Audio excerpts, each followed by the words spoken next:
नमस्कार विद्यार्थी मित्र, मी श्री दिलीप मोहिते, ज्ञानदीप विद्या मंदिर, भडगाव, तालुका खेड, जिल्हा रत्नागिरी. आज आपण इयत्ता 10वी विषय मराठी पाठ क्रमांक 8 वाट पाहताना हा पाठ अभ्यासणार आहोत. या पाठाच्या लेखिका आहेत अरुणा ढेरे. त्यांचा जन्म आहे 1957चा. मराठी साहित्यातील प्रसिद्ध कवयित्री, कथालेखिका, संशोधक, समीक्षक, कथा, कादंबरी, ललितलेख, आस्वादक, समीक्षा, संशोधनपर लेखन असं विविध प्रकारचं साहित्य लेखन त्यांनी केलेलं आहे आणि मराठीतील एक प्रसिद्ध लेखिका म्हणून आपण त्यांना ओळखतो. काव्यात्मकता आणि मानवी नात्यांचा शोध ही त्यांच्या ललित साहित्याची वैशिष्ट्ये आहेत. त्यांनी जे ललित साहित्य लिहिलेलं आहे तर या साहित्यामधून त्यांची भाषेतली जी काव्यात्मकता आहे आणि मानवी नात्यांचा शोध घेण्याचा त्यांनी केलेला प्रयत्न असेल तर ती खूप वैशिष्ट्यपूर्ण आहे आणि ही त्यांच्या साहित्याची वैशिष्ट्ये आपल्याला सांगता येतील. त्यांचे प्रारंभ, यक्षरात्र, मंत्राक्षर, निरंजन, जावे जन्माकडे हे कविता संग्रह, तर कृष्ण किनारा, अज्ञात झऱ्यावर हे कथासंग्रह प्रसिद्ध आहेत.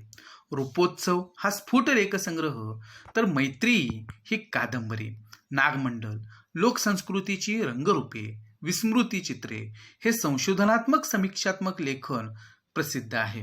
म्हणजे असं विविधांगी स्वरूपाचं लेखन त्यांनी मराठी साहित्यामध्ये केलेलं आहे आणि म्हणूनच एक वाचकप्रिय लेखिका म्हणून त्यांना मराठी साहित्यामध्ये ओळखले जाते. या पाठाची म्हणजे वाट पाहताना या पाठाची जी मध्यवर्ती कल्पना आहे ते आपण समजून घेऊ. प्रत्येक व्यक्तीच्या आयुष्यात कशाची न कशाची तरी वाट बघणे ही अटळ गोष्ट असते. प्रस्तुत पाठात लेखिकेने वाट पाहणे या गोष्टीचे अनेकविध पैलू उलगडून दाखवले आहेत. वाट पाहणे हा अनुभव कधी सुखद तर कधी दुःखद असू शकतो. त्यात कधी उत्कंठा, हुरहुर असते तर कधी दडपण असते, हे या पाठातून लक्षात येते. म्हणजे वाट पाहणं ही एक आपण टाळू न शकणारी गोष्ट असते, कारण काही गोष्टींची वाट आपल्याला ही पाहावीच लागते. आपण शाळेला ये जा करत असताना बसची वाट आपल्याला पाहावी लागते. आपण परीक्षा देतो, परीक्षेनंतर आपल्याला निकालाची वाट बघावी लागते. आता आपण कोरोना व्हायरसच्या प्रादुर्भावामुळे सगळेजण आपापल्या घरामध्ये आहोत, परंतु आपल्या घरातली काही माणसं नोकरीच्या निमित्तानं, व्यवसायाच्या निमित्तानं वेगवेगळ्या शहरांमध्ये आहेत. त्यांना नियमांमुळे येता येत नाही आणि मग त्यांची वाट पाहणं हे आपल्याला करावं लागतं आणि मग आपल्याला त्यांच्याविषयी काळजी वाटत असते. कधी ते येतील ह्याची आपल्याला उत्कंठा लागलेली असते. एक दडपण पण असतं की ते येऊ शकतील की नाही, आपल्याला भेटू शकतील की नाही. आणि ह्या सगळ्या गोष्टी ज्या असतात त्या वाट पाहण्यातल्या आपण स्वतः अनुभवत असतो आणि हेच अनुभव जे आहेत तर ते लेखिका अरुणा ढेरे यांनी या पाठामध्ये मांडलेले आहेत. ते आपण समजून घेऊया. आता आपण या पाठाला सुरुवात करूया. होळीनंतर थंडी झपाट्यानं कमी होत जायची आणि आंब्यावर मोहर नुसता घमघमत असायचा. आता होळीनंतर थंडी कमी होत जाते आणि उन्हाळ्याची चाहूल लागते, आंब्यावरती मोहर घमघमायला लागतो. हा नेहमीचा अनुभव आहे. परीक्षा तोंडावर आलेली असते, मोकळ्या अंगणात अंथरुणं पडायची ती सुट्टी लागल्यावर. पण मार्च एप्रिलमध्ये आम्हाला गॅलरीत झोपायला मिळायचं आणि लेखिका सांगतात की परीक्षा तोंडावरती आलेली असायच्या, कारण उन्हाळा सुरू होणार असतो आणि मार्च एप्रिल महिना म्हटलं की परीक्षांचा महिना. आपण सगळेच जण आतापर्यंत या सगळ्या परीक्षा देत आलेलो आहोत आणि लेखिका असं सांगतात की मला अंगणामध्ये आम्हाला घरातल्या सगळ्या मुलांना वगैरे अंथरुणं टाकून झोपायला मिळायचं. ते साधारणपणे ही उन्हाळ्याची सुट्टी लागल्यानंतर. पण त्याच्या अगोदर साधारणपणे मार्च एप्रिलमध्ये घराची जी बाल्कनी असते, गॅलरी जी असते त्याच्यामध्ये आम्हाला झोपायला मिळायचं आणि मग बाहेर अशा पद्धतीनं छानपैकी वाऱ्याला छान मंद वारा सुटलेला असतो आणि घरामध्ये उकाडा खूप जाणवत असतो. त्याऐवजी आपल्याला बाहेर अशा पद्धतीनं छान वाऱ्याच्या संगतीनं किंवा जो वारा असतो तो आपल्याला सुखद वाटत असतो आणि मग आपल्याला छानपैकी उन्हाळा असूनही झोप जर कुठं लागत असेल तर ते बाहेर लागत असते. आणि मग घरातली सगळी मुलं असतील, पुरुष मंडळी असतील, साधारणपणे बाहेर अशा पद्धतीनं उन्हाळ्यामध्ये झोपत असतात. लेखिका असतील, त्यांच्या घरातली इतर मुलं असतील तर यांना गॅलरीमध्ये मार्च एप्रिलमध्ये झोपायला मिळायचं आणि लेखिका तो अनुभव जो आहे तर तो इथे सुरुवातीला सांगतात. पुढे लेखिका असं म्हणतात, रात्रीचे मऊगार हात अंगावर फिरायला लागले की झोपेची गडद चाहूल यायची आणि लेखिका छानपैकी झोपी जायच्या. डोळे मिटताना मनात एकच संदेश जागा व्हायचा, उद्या कोकिळेचं कुहू ऐकू येईल का बघू हं. आणि झोपत असतानाच ह्या लेखिका अरुणा ढेरे यांना मनामध्ये असं वाटायचं की उद्या सकाळी उठल्यानंतर कोकिळेचं कुहू कुहू असा जो आवाज आहे कोकिळेचा तो आपल्याला ऐकायला येईल का बघू हं येतोय की नाही. आणि मग तो विचार करतच त्याची वाट बघतच त्या आवाजाची त्या छानपैकी झोपी जायच्या. पहाटे पहाटे गाढ झोपेत असतानाच तो कुहू कुहू आवाज कानावर यायचा आणि लेखिकेचं हे वाट पाहणं सार्थकी लागायचं. आणि सकाळी पहाटेच्या वेळेला लेखिका झोपेमध्ये असायच्या आणि त्यांच्या कानावरती हे कोकिळेचं कुहू कुहू पडायचं आणि त्यांना जाग यायची. त्या आवाजाची वाट पाहण्याचं सार्थक होऊन जायचं आणि रात्रीपासून त्या ज्या गोष्टीचा विचार करत असायच्या की त्या कोकिळीचं कुहू कुहू आपल्याला ऐकायला येईल का आणि ते ऐकायला त्यांना यायचं. आणि मग रात्रीपासून हा कोकिळीचं जे कुहू कुहू आहे ते ऐकण्याचं जे त्यांना उत्सुकता असायची ते जे वाट पाहणं असायचं तर ते पूर्ण झालेलं असायचं आणि त्यांना मस्त वाटायचं. हा त्यांचा लहानपणीचा अनुभव होता. सुट्टीची वाट पाहणं तर तेव्हापासून सुरू झालेलंच असायचं. आपण सगळेच विद्यार्थी जीवनामध्ये कधी एकदा सुट्टी पडते याची वाट पाहत असतो. आणि जेव्हा मार्च एप्रिलमधल्या कधी एकदा परीक्षा संपतात आणि उन्हाळ्याची सुट्टी सुरू होते हे तर प्रत्येक विद्यार्थ्याच्या दृष्टीनं किंवा शाळेमध्ये शिकणाऱ्या प्रत्येक मुलाच्या दृष्टीनं खूप महत्त्वाची गोष्ट असते की सुट्टी कोणाला आवडत नाही, सगळ्यांना आवडते. आणि लेखिकासुद्धा ह्या सुट्टीची वाट पाहत असायच्या. अभ्यासाचा आळस नसायचा, पाठांतर आवडायचं. नेमलेली पुस्तकं गोष्टीच्या पुस्तकाने इतकीच परत परत आवडीनं वाचली जायची. पण अभ्यासाचं वही पुस्तक जरा बाजूला झालं रे झालं की सुट्टीची आठवण उसळी मारून वर यायची. म्हणजे तुमचा आमचा जो अनुभव आहे तोच आहे की काही वेळेला लेखिका सांगतात की पाठांतर वगैरे जे असेल तर त्या करायच्या. अभ्यासाचा फारसा त्यांना आळस नसायचा. म्हणजे आपल्याला विद्यार्थी जीवनामध्ये अभ्यासाचा आळस कसा करून चालेल, लेखिका पण त्या करायच्या नाहीत. त्याचबरोबर जी काही पाठ्यपुस्तकं असतील ती पाठ्यपुस्तकं तर त्या वाचायच्याच, पण गोष्टीची पुस्तकं सुद्धा परत परत त्या आवडीनं वाचायच्या. त्यांना वाचनाची प्रचंड आवड होती. पण अभ्यासाचं वही पुस्तक जरा बाजूला झालं की मग मात्र त्यांच्या मनामध्ये विचार यायचा की सुट्टी कधी लागेल. आणि तो सुट्टीचा विचार जो आहे तर तो मनातून उसळी मारून वर यायचा आणि त्या सुट्टीची वाट पाहणं ओघानं सुरू असायचं. त्या अंगणातलं हजारी मोगऱ्याचं झाड. आता हजारी मोगरा म्हणजे अनेक फुलांचा गुच्छ येणारं मोगऱ्याचं झाड. आता लेखिका ह्या आठवणी किती सुंदर पद्धतीने मांडतायत बघा. त्या अंगणातलं हजारी मोगऱ्याचं झाड, शनिवार वाड्यात सकाळी सकाळी जाऊन वेचून आणलेली बकुळीची फुलं, त्याचबरोबर माठातलं वाळा घातलेलं पाणी, आई आत्यांची कुरड्या पापड्यांची घाई. आपल्या घरोघरी ह्या कुरड्या पापड्यांची घाई जी असते ती उन्हाळ्यामध्ये सुरू असते आणि घरातल्या स्त्रिया हे आपल्याला वर्षभर जे लागतं घरामध्ये कुरड्या पापड्या तर ते बनवणं त्यांचं सुरू असतं. लेखिकेच्या घरीसुद्धा हे अशा पद्धतीची घाई सुरू असायची. अंगणभर पडणारी वाळवणं. आता घर म्हटलं की आपल्याला साधारणपणे वर्षभरासाठीचे धान्य लागतं. मग अगदी चटणी बनवायची असेल तर मिरच्या वाळत टाकणं असेल, धान्य आपल्याला वर्षभर पुरेल एवढं मग छानपैकी वाळवून वगैरे घ्यायचं तर ते वाळवणं सुरू असायचे. अंगणामध्ये ह्या सगळ्या गोष्टी टाकलेल्या असायच्या. त्याचबरोबर कैरीची डाळ आणि छानपैकी बनवलेलं पन्ह हे खायला प्यायला उन्हाळ्यामध्ये मिळायचं.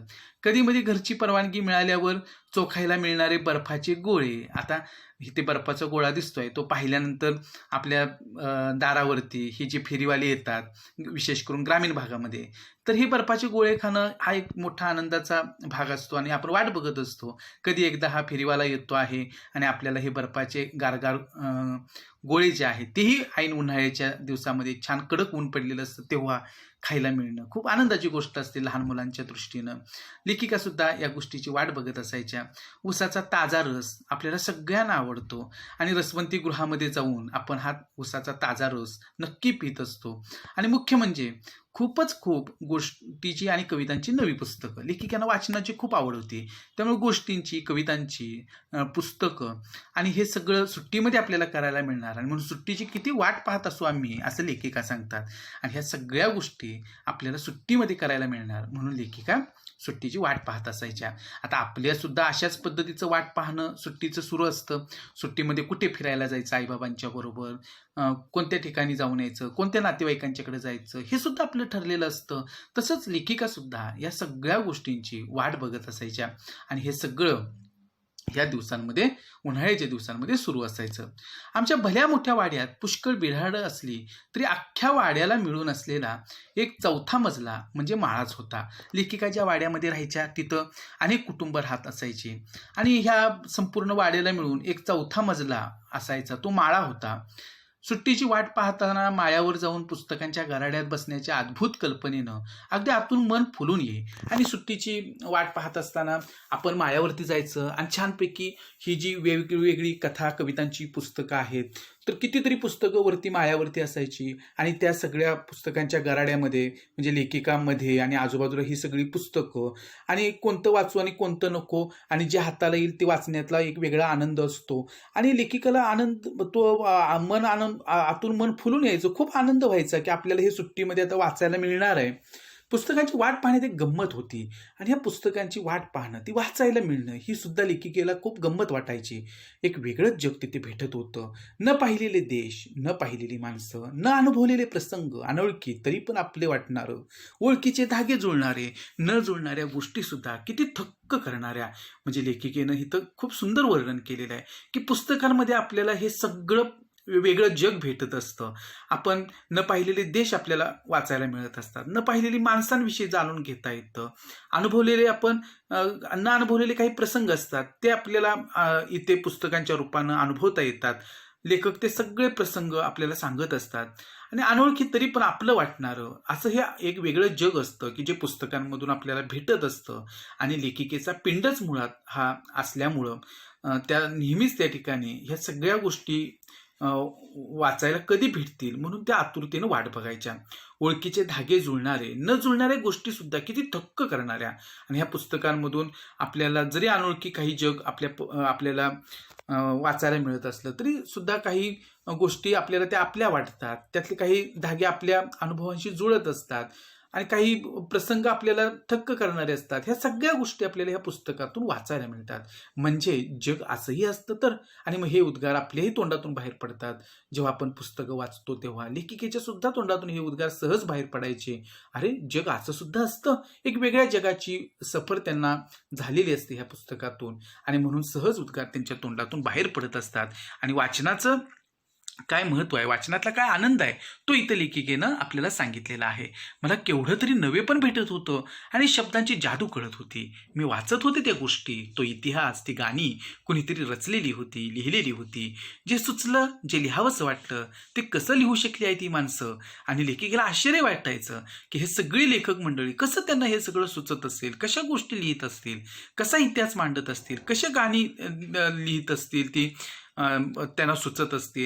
ह्या सगळ्या गोष्टींविषयी लेखिकेला आकर्षण वाटायचं. ह्या लेखकांविषयी त्यांना खूप ह्या सगळ्या आश्चर्याच्या गोष्टी ज्या होत्या की ह्या लेखक मंडळींविषयी ते लहानपणी त्यांना वाटायचं. मला भाषेची ताकद समजत होती आणि भाषेचं किती सामर्थ्य असतं आणि ह्या भाषेतून हे सगळं जग आपल्याला कसं भेटत असतं आणि किती मोठी ताकद या भाषेमध्ये आहे हे लेखिकेला लहानपणी समजलेलं होतं. लेखकाच्या प्रतिभेची ताकद समजत होती. आता प्रतिभा ही एक शक्ती असते की जी लेखकांच्याकडे किंवा एक मोठं कार्य एखादा शास्त्रज्ञ असेल, चित्रकार असेल, लेखक असतील यांच्याकडे ही प्रतिभा शक्ती असते. जे सर्वसामान्य लोकांना सुचत नाही ते सगळ्या कल्पना या लोकांना सुचत असतात आणि म्हणून त्यांच्याकडून वेगळं काहीतरी घडत असतं. आणि ही नवीन कल्पना करण्याची शक्ती म्हणजे प्रतिभा शक्ती आणि ही ह्या लेखकांचं एक सामर्थ्य असतं आणि त्या प्रतिभेच्या द्वारेच ते हे सगळं लेखन करत असतात. म्हणून पुस्तकं वाचण्याची वाट पाहण्यात उन्हाळ्याच्या आधीचा काळ इतका वेळ लावायचा की बस. आणि लेखिकेला सुद्धा पुस्तक वाचनाचं इतकं वेळ होतं की त्या सुट्टी पडायच्या अगोदर ह्या सगळ्या गोष्टींची वाट पाहत असायच्या. म्हणजे हे वाट पाहणं किती वेगळ्या तऱ्हेचं असतं, किती वेगळा आनंद असतो हे लेखिका इथं सांगतायत. आणखी एक वाट पाहणं होतं पोपटांच्या थव्यांचं. आणि लेखिका असं सांगतात की एक वाट पाहणं असायचं ते म्हणजे पोपटाचे थवेच्या थवे मला पाहता यायचे आणि कधी एकदा ते दिसतील असं होऊन जायचं. आमच्या घरामागे एक मोठं उंबराचं झाड होतं. उन्ह तापण्याचे दिवस आले की त्यांचे थवे उंबरावर येऊन उतरायचे आणि या उंबराच्या झाडावर ह्या अशा पद्धतीनं पोपटांचे थवे जे आहेत तर ते येऊन उतरायचे. कशा तरीच बरेच पानांचं गाठीगाठीचं ते झाड तेव्हा पिक्या उंबरांनी आणि रागूंच्या हिरव्या पंखांनी इतकं सुंदर होऊन जायचं. मी वाट पाहायची त्या थव्यांची, त्या लालसर गोड झालेल्या उंबरांची, माझ्या मनात जाग्या होणाऱ्या कितीतरी कवितांची. आणि इथं लेखिका ज्या पद्धतीनं इथं हे सगळं वर्णन करतायत आणि आपल्याला हा पोपट पुढे दिसतो आहे, तो थवा आहे पोपटांचा असं समजा. इकडे उंबराचं झाड आपल्याला दिसतं आहे. लालसर रंगाची ही उंबरं जी आहेत, तर ती पिकलेली ही उंबरं किती छान त्या ठिकाणी भासायची. आणि ही थवा तिथं त्या झाडावरती येऊन बसला की लेखिकेला ते सगळं जे झाड आहे तर ती खूप छान वाटायचं, सुंदर होऊन जायचं ते सगळं झाड. आणि लेखिका तो पक्ष्यांचा थवा असेल, त्या लालसर गोड झालेल्या उंबरांची जी आठवण असेल ते लेखिकेच्या मनामध्ये कायम असायची आणि मग त्या गोष्टीची त्या वाट पाहत असायच्या. आणि मग आपोआपच त्या ठिकाणी लेखिकेच्या मनामध्ये हे सगळं दृश्य पाहिल्यानंतर कविता तयार व्हायच्या आणि शब्दरूपाच्या द्वारे त्या व्यक्त व्हायच्या. पुढे मग कवितेचं बोट मी चांगलं घट्ट धरून ठेवलं आणि लेखिकेला हे सगळं कविता ज्या सूचना आहे ते हे सगळं पाहिल्यानंतर सुरू झालं. आणि म्हणून त्यांना हे सगळं सुचायला लागलं आणि हळूहळू त्यांनी कवितेचं बोट पकडलं. तिची माझी मैत्रीच झाली आणि छान कविता त्या लिहायला लागल्या. आपण कधी पण केव्हा पण मैत्रिणीला हाक मारतो, तिच्याकडे धावतो, तिच्याबरोबर भान विसरून मनातलं वाटेल ते बोलतो. इथे फक्त एक फरक होता, तिला हवं तेव्हा ती माझ्याकडे यायची, कधी रात्री मध्यरात्री सुद्धा. पण मला मात्र कधी कधी खूप वाट बघायला लावायची. आणि लेखिका सांगतात की मैत्रीचं आपल्या जीवनामध्ये खूप मोठं स्थान असतं. आपली मित्र मैत्रीण जे असतात तर ते नेहमीच आपल्या सुखदुःखामध्ये सहभागी असतात. आणि कविता ही माझी चांगली मैत्रीण होती आणि माझ्या मनातलं जे काही असेल ते सगळं मी त्या मैत्रिणीबरोबर कवितेबरोबर बोलत होते. आणि लेखिका असं सांगतात की नेहमीच मित्रमैत्रीण आणि ही कवितारूपी माझी मैत्रीण जी आहे त्यांच्यामध्ये एक फरक होता की ही कवितारूपी मैत्रीण जी आहे ती हवी तेव्हा माझ्याकडे येत होती, अगदी रात्री मध्यरात्री सुद्धा. म्हणजे कधी एखादी कविता लेखिकेच्या मनामध्ये निर्माण व्हायची, ती सुचायची, हे लेखिकेला सुद्धा लक्षात यायचं नाही. एवढी घट्ट मैत्री जी आहे ती ह्या कवितेबरोबर लेखिकेची झालेली होती. आणि लेखिकेमधलं ह्या कवयित्री ज्या आहेत तर त्या नेहमी जाग्या असायच्या आणि त्यांना जे सुचेल ते त्या लिहित असायच्या. आणि काही वेळेला मात्र त्यांनी खूप प्रयत्न करून सुद्धा त्यांना काही वेळेला काही सुचायचं नाही. ह्या कवितेची त्या वाट बघत असायच्या. कधी एकदा आपण बघितलेल्या गोष्टीवरती किंवा आपण जी गोष्टीची कल्पना केलेली आहे त्या कल्पनेवरती आपल्याला कविता लिहिता येईल, पण काही वेळेला शब्द भेटायचे नाहीत आणि खूप वाट बघायला ही कविता लावायची.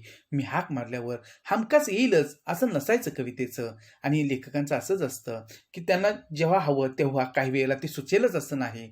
आणि तो काळ निघून जातो, नंतर त्यांना हे सुचतं आणि मग त्यांच्या लेखणीतून जे लिहिलं जातं तर ते सगळ्यांना आपल्याला हवावंसं वाटतं, वाचावंसं वाटतं. इतकं सुंदर लिहिलं जातं. इथे सुद्धा तोच अनुभव लेखिकेनं व्यक्त केलेला आहे. मग तिची वाट पाहणं, अस्वस्थ होणं, कशातच मन लागेनासं होणं, आई आत्याची ती बोलणी खाणं, आज ते वाट पाहणं आठवलं तरी मी पुन्हा उरते. आणि लेखिकेला ही कविता सुचण्यासाठी खूप वाट बघावी लागायची. काही वेळेला ही कविता सुचायची नाही, त्या अस्वस्थ व्हायच्या, त्याचं मन कशामध्ये लागायचं नाही. आणि मग एवढा वेळ तू काय करतेस, मग आई आत्या बोलायचे घरामध्ये, पण ते सगळी बोलणी खाऊन सुद्धा त्या कविता करण्याचा प्रयत्न करायच्या. कविता कधी सुचेल याची वाट बघत असायच्या. आज ते वाट पाहणं आठवलं तरी मी पुन्हा हुरहुरते. आणि ही जी हुरहुर आहे आणि ती आजही त्या ठिकाणी लेखिकेला जाणवते. उंबराच्या पिकल्या फळांवर पोपटांचे हिरवे पंख पुन्हा उतरून यावेत असं उगाच वाटत राहतं. आणि उंबराच्या पिकल्या फळांवर पोपटांचे थवे बघून त्यांना जी कविता सुचायला लागली तर पुन्हा अशा पद्धतीचे हे पोपटांचे थवे जे आहेत तर ते या उंबराच्या झाडावर उतरावेत असं नेहमी लेखिकेला वाटत राहतं. आणि या गोष्टीची त्या वाट पाहत असतात. आमच्या आत्या तेव्हा उरुळी कांचनच्या मराठी शाळेत नोकरी करायची. आणि लेखिका त्यांच्या आत्यांविषयी सांगतायत की उरुळी कांचन नावाचं जे ठिकाण आहे तिथल्या मराठी शाळेमध्ये त्या नोकरीला होत्या. तेव्हा आजच्यासारखी उरुळीला सहज जाण्याजोगी वाहनांची सोय नव्हती. आत्या सकाळी 8 वाजताच घरातून जायची, बस पकडून रेल्वे स्टेशनला जायची, मग पॅसेंजरनं उरुळी, परतताना तसंच गाडी पुष्कळदा उशिरा सुटायची. पुन्हा पुणे स्टेशनवरून बसनं घरी परतायला तिला कधी 9, 9:30 सुद्धा व्हायचे. आम्ही भावंड तिची वाट बघत वाड्याच्या दिंडी दरवाजात उभी राहायचो. आत्या येईपर्यंत वाट बघून रडून रडू गळ्याची दाटलेलं असायचं आणि ही छोटी मुलं आपल्या आत्याची वाट बघत असायच्या. आणि हे वाट बघणं किती हुरहुरीचं असतं. तो अनुभव इथं लेखिका व्यक्त करतात, की लेखिकेच्या आत्या ज्या होत्या त्या उरुळी कांचनच्या मराठी शाळेमध्ये नोकरी करायच्या आणि सहज जाता येईल, येता येईल अशा पद्धतीची वाहनं तेव्हा नव्हती. आणि सकाळी 8 वाजता आत्या निघून जायच्या उरुळी कांचनला, बस पकडायच्या, मग रेल्वे स्टेशनला जायच्या आणि मग पॅसेंजरनं उरुळीला त्या पोहोचायच्या आणि परतताना तो तसाच प्रवास असायचा. पण काही वेळेला गाडी खूप उशिरा सुटत असायची आणि पुन्हा उरुळीहून स्टेशनवरती यायचं आणि तिथून मग बसनं घरी यायचं आणि मग कधी-कधी 9, 9:30 सुद्धा व्हायचे. आणि मग ही घरातली छोटी मुलं जी असतील, तर ती हा जो काही त्यांचा वाडा होता, ज्या वाड्यामध्ये त्या राहत होत्या, त्या वाड्याच्या दिंडी दरवाजात म्हणजे दिंडी दरवाजा म्हणजे एक जो मोठा दरवाजा असतो, त्या दरवाजालाच एक छोटा दरवाजा, लहान दरवाजा बनवलेला असतो, की ज्या दरवाज्यातून ये-जा सुरू असते लोकांची. तर त्या दिंडी दरवाजामध्ये कधी आपली आत्या येईल याची वाट बघत ही घरातली मुलं थांबायची. ती आली की धाकटा भाऊ झेप टाकून तिला लोंबकळायचा आणि मी रडू आवरत हसायचे. आणि एकदाची आत्या आली की लेखिकेचा जो धाकटा भाऊ आहे तर तो झेप घेऊन ह्या आत्याकडे जायचा, तिला लोंबकळायचा आणि मग लेखिका सुद्धा आता आत्या आली आणि म्हणून एकीकडं खूप आनंद असायचा, पण दुसरीकडे हे वाट पाहणं किती जिकिरीचं होतं. आणि मग काही वेळेला त्यांना रडूसुद्धा त्या ठिकाणी आलेलं असायचं. सगळा शोष निपटून आणि मग घशास पडलेली आत्तापर्यंतची कोरड असेल तिच्या जवळ घेण्यानं शांत वाटायचं. आत्या सगळ्यांना जवळ घ्यायची आणि मग आत्तापर्यंत तिची वाट पाहण्यामध्ये अगदी तिची वाट पाहून पाहून घशावर कोरड पडलेली असायची आणि मग ते सगळं वाट पाहणं हुरहुरीचं होऊन गेलेलं असायचं. खूप काळजी वाटायची आत्याविषयी. त्या जेव्हा यायच्या तेव्हा मग मात्र सगळ्यांना बरं वाटायचं, छान वाटायचं. आणि मग हे सगळं वातावरण शांत व्हायचं. आपल्या घरातलं सुद्धा असं कुणी बाहेर गेलं असेल आणि वेळेत नाही आलं तर किती घरातल्यांना काळजी वाटत असते. इथं सुद्धा लेखिकेनं तोच प्रसंग सांगितलेला आहे. तिला नोकरी करणं भाग होतं आणि आमचं वाट पाहणं अट्टळ. आणि नोकरी तर तिला करावीच लागणार होती आणि कुटुंब चालवायचं म्हटलं की नोकरी ही करावीच लागते. आणि मग आत्या नोकरीला गेली, शाळेमध्ये गेली की पुन्हा तिचं वाट पाहणं हे अट्टळ असायचं. टाळता न येण्यासारखी ही गोष्ट असायची आणि नेहमी दररोज सुरू असायची. आज हे समजणं, पण तेव्हा जीव नुसता फुटून जायचा. आज हे समजतं लेखिका म्हणतात, पण तेव्हा मात्र जीव घाबरा होऊन जायचा. कसली कसली भीती वाटत राहायची आणि मनामध्ये खूप भीती वाटत असायची. अलीकडे एक सुरेख परदेशी सिनेमा पाहिला आणि लेखिकेनं सांगितलेला हा प्रसंग अत्यंत महत्त्वाचा आहे. चिनी सिनेमा. लेखिका म्हणतात की मी एक अलीकडे छान परदेशी सिनेमा बघितला. तो चिनी सिनेमा होता. पोस्टर इन द माउंटन हे त्याचं नाव आणि त्या पिक्चरचं नाव होतं, सिनेमाचं नाव होतं पोस्टमन इन द माउंटन. पहाडी प्रदेशामधला एक जुना पोस्टमन आजारी पडतो म्हणून त्याच्या जागी त्याच्या मुलानं काम करायचं ठरतं. मुलगा काही फारसा उत्सुक नसतो त्या कामाला, पण शेवटी पत्रांचा थैला पाठीवर घेऊन वडिलांबरोबर कामाची माहिती करून घेण्यासाठी निघतो. आणि लेखिका असं सांगतात की पोस्टमन इन द माउंटनमध्ये पहाडी प्रदेशामध्ये एक पोस्टमन काम करत असतो. तो आजारी पडतो. त्याच्या जागी आपल्या मुलांना, आता माझ्या जागी माझ्या मुलानं काम करावं असं त्या पोस्टमनला वाटत असतं. कारण आता आजारपणामुळं त्यांना ह्या पहाडी प्रदेशामधून ही पत्र वगैरे पोहोचवणं लोकांना हे थोडंसं कठीण होतं. त्यांना आता ते न झेपणारं काम होतं. मग आपलं काम कुठे पुढे कुणीतरी चालवायला हवं, मग आपल्या मुलानं ते करावं असं त्याला वाटत असतं. पण मुलगा फारसा उत्सुक नसतो त्या कामाला. पण मुलगा मात्र हे सगळं काम करण्यासाठी तयार नसतो. पण शेवटी पत्रांचा थैला पाठीवर घेऊन वडिलांबरोबर कामाची माहिती करून घेण्यासाठी निघतो. पण शेवटी ठीक आहे, आता बाबा म्हणतायत तर मग आपल्याला करायला हवं. आणि म्हणून पत्रांची थैली आपल्या पाठीवरती घेऊन हा जो मुलगा आहे तो आपल्या वडिलांच्या बरोबर काय त्यांचं नेमकं काम कसं चालतं हे समजून घेण्यासाठी तर तो निघतो. वाहनांची सोय नसलेल्या लहान लहान वाड्या वस्त्या पायी चालत हिंडायच्या. हे वाटतं तितकं सोपं काम नव्हतं. आणि कुठल्याही वाहनांची सोय नसते आणि पहाडी प्रदेशामध्ये रस्तेही नसतात. आणि मग लहान वाड्या वस्त्या असतात, तिथं पायी जायचं, चालत जायचं आणि मग तिथं हे पत्र देण्याचं काम करायचं. ही कठीण गोष्ट असते. आणि पोस्टमन ही बरीच वर्षे काम करत होता. एका वस्तीवर दोघं बाप लेक येतात. तिथं एका झोपडीशी एक अंध म्हातारी बसलेली असते आणि एक अंध म्हातारी एका झोपडीजवळ बसलेली असते. पोस्टमन आल्याचं तिला बरोबर समजतं. आणि जरी ही म्हातारी अंध असली, तिला दिसत नसलं तरी पोस्टमन आलेला आहे, कारण नेहमीची ती गोष्ट घडत असावी आणि त्यामुळे तिला बरोबर ते समजलेलं आहे की पोस्टमन आलेला आहे. ती आनंदून जाते आणि तिला खूप आनंद होतो. पत्र हातात घेऊन ती स्पर्शानं त्याचा आनंद भोगते आणि पत्र हातात घेते. त्या पत्राला ती स्पर्श करते. त्या स्पर्शातून तिला जो आनंद मिळतो तो त्या म्हातारीच्या चेहऱ्यावरती दिसतो आहे. पोस्टमनलाच ती वाचायला सांगते आणि ती म्हातारी अंध आहे, तिला वाचता येत नाहीये आणि मग पोस्टमनलाच ती म्हणते की मला हे वाचून दाखवा. म्हातारीच्या मुलानं तिला पाठवलेलं ते पत्र असतं आणि म्हातारीचा जो दूर राहणारा मुलगा आहे त्या मुलानं तिला हे पाठवलेलं पत्र होतं. त्यानं आपल्या आईची खूप प्रेमानं विचारपूस केलेली असते. तिला घेऊन जायला तो लवकरच येणार असल्याचं त्यानं लिहिलेलं असतं आणि आईची प्रेमानं विचारपूस त्या पत्रामधून केलेली होती, चौकशी केलेली होती. लवकरच मी तुला न्यायला येतो असं त्यानं कळवलेलं असतं. हे सगळं ऐकताना म्हातारीच्या तोंडावर खूप समाधान पसरतं आणि हे सगळं ऐकत असताना म्हातारीला कोण आनंद होऊन जातो. आता लांब राहणाऱ्या, दूर राहणाऱ्या मुलानं आपल्याला पत्र पाठवलेलं आहे आणि त्या पत्रातून हे सगळ्या भावना व्यक्त केलेल्या आहेत. आणि एकतर आपला मुलगा आपल्याजवळ नाही आणि ती जी आई आहे त्या आईला किती वाईट वाटत असणार आहे. पण आपल्या मुलाच्या ज्या भावना आहेत किंवा आपला मुलगा आपल्याला भेटायला प्रत्यक्ष येत नाही पण पत्राच्या रूपाने येतो आहे आणि त्यामुळं ते सगळं पत्र ऐकत असताना त्या म्हातारीच्या तोंडावर प्रचंड समाधान जे आहे ते पोस्टमनला दिसायचं. मुलगा जेव्हा पुढे होतो तेव्हा त्याला दिसतं की बापाच्या हातात मुळी कोरा कागदच आहे. पण आश्चर्य असं घडतं की जेव्हा हा मुलगा आपले वडील काय वाचतायत हे पाहण्यासाठी पुढे जातो तेव्हा त्याला असं दिसतं की आपल्या वडिलांच्या हातामध्ये खरं तर ते पत्र नव्हतंच, एक कोरा कागद आहे, त्यावर काही लिहिलेलंच नाही. म्हातारी मात्र त्याच्या बापाला पुन्हा पुन्हा धन्यवाद देते आणि त्यावरती तर काही लिहिलेलंच नव्हतं आणि तरीही आपले वडील ते पत्र वाचत होते. त्या मुलाला आश्चर्य वाटतं आणि ती म्हातारी जी आहे ती सुद्धा त्याच्या वडिलांना खूप खूप धन्यवाद देते आहे, आशीर्वाद देते. तिथून लांब आल्यावर मुलाला बाप सांगतो की ती म्हातारी आपल्या दूर गेलेल्या मुलाची वाट पाहत आहे, त्याच्या येण्याची वाट पाहते आहे. तिचा मुलगा कधीच तिला पत्र लिहित नाही, तिची चौकशी करत नाही. पण तिचं वाट पाहणं पोस्टमनला मात्र सहन होत नाही आणि तो म्हातारा पोस्टमन आपल्या मुलाला सांगतोय की ती म्हातारी म्हणजे आपल्या दूर गेलेल्या मुलाची नेहमी वाट बघत असते आणि तो आपल्याला कधी पत्र पाठवेल, तो कधी येणार आहे याविषयीची तिला नेहमी काळजी वाटत असते आणि त्या पत्राची सुद्धा, आपल्या मुलाच्या पत्राची ती वाट बघत असते.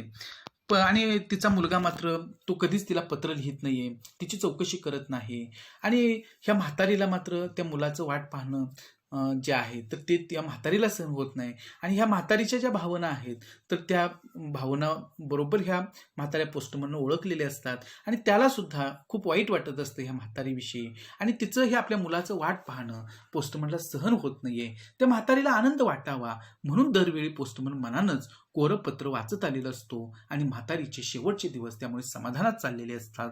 आणि हा म्हातारा पोस्टमन आपल्या मुलाला सांगतो की होय, हे जे पत्र आहे त्या पत्रावरती काही लिहिलेलं नसतं, ते कोरंच पत्र आहे, पण मी मात्र म्हातारीला बरं वाटावं, आनंद मिळावा म्हणून ते पत्र मी वाचून दाखवत असतो आणि त्या ज्या भावना आहेत तर त्या मीच त्या ठिकाणी ह्या पत्राच्या रूपानं ह्या मुलाच्या भावना व्यक्त करत असतो. आणि हे बरेच दिवस माझं चाललेलं आहे आणि हे म्हातारीचे दिवस त्यामुळे अखेरचे दिवस आहेत तिच्या आयुष्यातले, पण किमान त्या पत्राच्या रूपानं का होईना पण त्या आठवणी किंवा तो मुलगा तिला ह्या पत्राच्या रूपानं भेटतो आहे ही तिच्या दृष्टीनं खूप समाधानाची गोष्ट होती आणि तिचं हे अखेरचे दिवस खूप समाधानात चालले आहेत. आता त्याच्या तरुण मुलानं त्याची जागा घेताना हेच नाटक पुढे चालवायचं आहे आणि तो म्हातारा पोस्टमन आपल्या मुलाला सांगतो की आता इथून पुढे तू अशाच पद्धतीनं माझ्यासारखं हे सगळं नाटक जे आहे ते पुढे चालवायचं आहेस. आता तुम्ही म्हणाल की किती चुकीचं आहे हे, पण चुकीचं नाहीये. ही तर मानवी नाती महत्वाची आहेत, त्या भावना महत्वाच्या आहेत आणि हा म्हातारा पोस्टमन जो आहे ही तर नात्यांना महत्व देणार आहे आणि आपल्या मुलाकडून सुद्धा तो अपेक्षा ठेवतो आहे की हेच अशाच पद्धतीचं आता हे नाटक जे आहे की मी ज्या पद्धतीनं ह्या म्हातारीला समाधान देतो आहे, कोरं पत्र वाचून दाखवतो आहे, म्हातारीला आनंद होतो आहे, असाच आनंद या म्हातारीला तो पुढे त्या ठिकाणी द्यायचा आहेस आणि ते समाधान जे आहे म्हातारीच्या चेहऱ्यावरचं ते कायम त्या ठिकाणी कसं राहील याची काळजी तुला घ्यायची आहे, असं तो म्हातारा पोस्टमन आपल्या मुलाला सांगतो आहे. किती छान आणि सुरेख ही कथा आहे हे आपल्या लक्षात येईल की म्हातारीचं वाट पाहणं किती दुःखद आहे, पण तेच सुखद बनवण्याचं काम हा म्हातारा पोस्टमन करतो आहे. शहर गावी राहणाऱ्या मुलांची पत्र हाच म्हातारीच्या जगण्याचा एकमेव आधार आहे हे ओळखलं आहे त्या प्रौढ समंजस पोस्टमननं. तो नुसता पत्र पोहोचवणारा सरकारी नोकर नाही, तो माणूस आहे, भला माणूस. आपल्या तरुण मुलाला तो केवळ पहाडातल्या वाटा आणि खेडे दाखवत नाही आणि आपल्या मुलाला तो केवळ त्या ठिकाणी ह्या पहाडातल्या वाटा आणि काम कसं करायचं ही खेडीपाडी तो दाखवण्याचं काम करत नाही, तो त्याला माणसं दाखवतोय आणि माणसं कशी असावीत आणि त्या माणसांसाठी आपण काय करायला पाहिजे हेच त्या ठिकाणी हा पोस्टमन आपल्या मुलाला सांगतोय. माणसांपर्यंत पोहोचवण्याचे पूल दाखवतोय आणि माणसांच्या मनापर्यंत, हृदयापर्यंत किंवा ह्या माणसांना आनंद देणं, समाधान देणं, तर ते जे पूल असतात तर ते जोडण्याचं काम आपण कसं करायला पाहिजे हे तो आपल्या मुलाला सांगतोय. म्हातारीचं वाट पाहणं, सुखाचं करण्याची रीत त्यानं मुलाला समजावली आहे. वाट पाहणं ही गोष्ट एरवी सुखाची थोडीच असते आणि आपल्या दृष्टीनं अशी वाट पाहणं, मग त्या म्हातारी आईच्या दृष्टीनं मुलाची वाट पाहणं कितीतरी दुःखद गोष्ट आहे आणि ती सुखाची करण्यासाठी ह्या पत्राच्या रूपानं आपल्याला काही करता येणं शक्य आहे. आणि म्हणून तो म्हातारा पोस्टमन हे कोरं पत्र जे आहे त्या म्हातारीला आजपर्यंत वाचून दाखवत आलेलं आहे. एरवी हे वाट पाहणं त्या म्हातारीला सहन होण्यासारखं नव्हतं. दुःख, काळजी, भीती, अस्वस्थता, तडफड कितीतरी गोष्टी असतात त्यात भरलेल्या. पावसाची वाट पाहणाऱ्या शेतकऱ्याचे डोळे आठवा आणि काबाड कष्ट करणारा जो शेतकरी आहे, शेत तयार ठेवलेलं असतं पण जून जुलै उजाडला तरी पाऊस पडत नाही आणि तेव्हा त्याचे डोळे त्या आभाळाकडे लागलेले असतात आणि त्याला मनोमन वाटत असतं की कधी एकदा हा पाऊस पडेल आणि हे सगळं आपलं शिवार जे आहे, शेती जी आहे ती हिरवीगार होईल आणि ते त्याचं वाट पाहणं, त्याचे ते किलकिले डोळे जे आहेत ते पाहणं ही फार दुःखद गोष्ट असते. कारण शेतकऱ्यालाच नव्हे सगळ्या जगाला पावसाची ओढ लागलेली असते आणि इथं त्या शेतकऱ्याचे डोळे आठवा असं लेखिका म्हणतात. किंवा विठूच्या दर्शनाची वाट पाहणाऱ्या संतांचे अभंग आठवा किंवा विठ्ठलाचं दर्शन घेणाऱ्या दर्शनाची वाट बघणारे जे संत असतात त्या संतांचे अभंग तुम्ही त्या ठिकाणी आठवा. यावर्षी वारकऱ्यांना विठुरायाच्या दर्शनासाठी जाता आलं नाही पण त्यांच्या मनामध्ये असणारी भावना की विठ्ठल आपल्याला कधी भेटेल ही वाट पाहणं त्यांच्या मनामध्ये जे आहे तर ती खूप दुःखाची गोष्ट असते. कधी एकदा आपला विठ्ठल आपल्याला भेटेल किंवा तिथं जाऊन त्याचं आपण दर्शन घेतो ही त्यांच्या दृष्टीने सुखाची गोष्ट असते. पण आज विठ्ठलाचं दर्शन घेण्यासाठी वाट पाहण्याशिवाय त्यांच्या हातामध्ये पर्याय नाही. येणारा गणेशोत्सव जो आहे गणरायाचा आपण वाट पाहत असतो पण यावर्षी आपल्याला ह्या गणेशोत्सव जो आहे तो सुद्धा मर्यादित स्वरूपामध्ये साजरा करावा लागणार आहे आणि गणपतीची सुद्धा आपण सगळेजण आतुरतेने वाट बघत असतो. त्या करुणेचा स्पर्श झाला की लक्षात येतं एखाद्या गोष्टीची वाट पाहायला लागते तेव्हाच तिची किंमत कळत जाते. आणि कुठलीही गोष्ट असेल ती वाट न पाहता सहजासहजी मिळाली की तिची किंमत आपल्याला राहत नाही. पण वाट पाहून आपल्याला एखादी गोष्ट मिळाली की मग त्यातला आनंद, त्यातली किंमत आपल्याला कळते.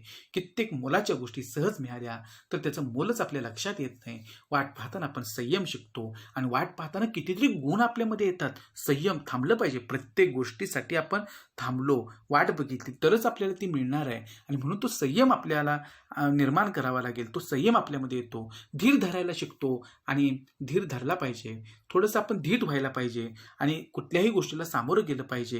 हे धीर धरणं आपल्यामध्ये निर्माण होतं. एखाद्या गोष्टीवरचा विश्वास घट्ट करायला शिकतो. श्रद्धा डोळस आणि पक्की होत जाते. ध्यास वाढत जातो आणि हे सगळे गुण वाट पाहण्यातून आपल्यामध्ये येतात. हे सगळं एका वाट पाहण्याची गोष्ट करताना सहज मनात येतं आहे आणि वाटतं की जे हवं ते सहज हाती येऊच नये. आणि लेखिका म्हणतात की वाट पाहण्यातली गंमत जर अनुभवायची असेल तर कुठलीही गोष्ट सहज आपल्याला मिळायलाच नको. थोडी वाट पाहायला लागावी आणि थोडी वाट बघायला आपल्याला लागायला हवी. थोडी तडफड भोगावी लागेल आणि वाट पाहण्यातली तडफड थोडी सहन करावी लागेल तरच सुखाची चव वाढेल आणि तरच त्यातला आनंद, त्यातलं सुख आपल्याला किती मोठं आहे हे लक्षात येईल. यशाची गोडी वाढेल आणि वाट बघून कष्ट करून आपण ते ध्येय पूर्ण केलं तरच आपल्याला त्या यशाची गोडी जी आहे तर ती त्या ठिकाणी आपल्याला चाखायला मिळेल. प्रेमातली, मायेतली तृप्ती वाढेल आणि आयुष्याबद्दलची ओढ ही वाढेल. आणि प्रेम काय असतं, माया काय असते, त्यातलं समाधान काय असतं आणि आयुष्याबद्दल आपण किती सकारात्मक असायला पाहिजे, आयुष्याची ओढ आपल्याला कशी लागायला हवी आणि कुठल्या गोष्टीमधला आनंद आपण कसा घ्यायला पाहिजे आणि त्यासाठी आपल्याला थोडं थांबावं लागतं. आणि या सगळ्या गोष्टी ज्या असतात तर त्या आपल्याला वाट पाहण्यातून अनुभवायला येत असतात आणि म्हणून आपल्याला वाट पाहूनच कोणती गोष्ट मिळायला पाहिजे असं लेखिका म्हणतात. शेवटी या पाठातून जो आपल्याला संदेश मिळतो तो हाच की आयुष्यात कोणतीही गोष्ट आपल्या इच्छेप्रमाणे घडत नसते आणि ही सत्य गोष्ट आहे की आपण कुठलीही गोष्ट वाट पाहिल्याशिवाय आपल्याला मिळत नसते आणि ती मिळूच नये. वाट पाहण्यातला आनंद व दुःख दोन्ही भावनांना सकारात्मकतेनं सामोरं गेलं पाहिजे. कारण वाट पाहणं ह्या आनंदाचंही असू शकतं, दुःखाचंही असू शकतं. दोन्ही भावनांना आपण सकारात्मक विचारांनी सामोरं गेलो पाहिजे तरच आपल्याला या वाट पाहण्यातल्या ज्या काही हुरहुर असते किंवा उत्कंठ असते तर त्याच्याशी आपण जुळवून घेऊ शकू. इतरांच्या आनंदासाठी माणुसकीच्या भावनेतून उदारपणे जे करता येईल ते केलं पाहिजे आणि इतरांच्या आनंदासाठी एक मानवतेचं भान ठेवून आपण ज्या गोष्टी इतरांना आपल्याला देता येतील, उदारपणे त्यांच्यासाठी करता येतील ते आपण करू शकलो पाहिजे. जसं पोस्टमननं म्हाताऱ्या पोस्टमननं त्या म्हातारीसाठी केलं, तसं आपण आपल्या परीनं आपल्या आयुष्यामध्ये कोणासाठी तरी काही ना काहीतरी करू शकतो, असा संदेश आपल्याला वाट पाहताना या पाठातून मिळतो. विद्यार्थी मित्रो, आज या व्हिडिओमध्ये आपण इथेच थांबू. चॅनेल सबस्क्राईब करा, लाईक करा आणि इथून पुढचे व्हिडिओ पाहण्यासाठी चॅनेल सबस्क्राईब करा. आज आपण इथेच थांबू. धन्यवाद.